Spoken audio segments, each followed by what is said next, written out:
Hello साथीहरू, welcome छ मेरो फर्स्ट मिनी ब्लगमा। आज चाहिँ पानी परेको थियो, धेरै जाडो थियो। यो चाहिँ हाम्रो गाउँघरबाट देखिने भ्यू कति राम्रो छ। यो चाहिँ साँझ पखको भ्यू भयो,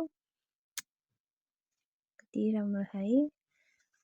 पारि देखेको चाहिँ मेरो माइती गाउँ हो। यो चाहिँ हाम्रो कति राम्रोसँग अमिलो फुलेको कि कति फला जस्तै। यो चाहिँ हाम्रो पछि फलेको अमिलो भयो। यो चाहिँ हाम्रो कति धेरै छ, अरू देखाइन।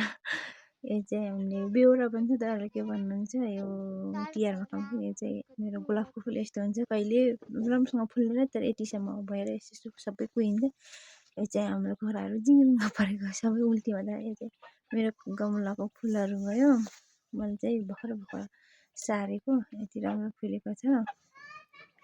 मलाई चाहिँ कति रहर लाग्छ कि यो चाहिँ कमल फुल भन्छ, तर अरूको त फुलेको देख्दैन, मेरो चाहिँ फुलेको छ कि।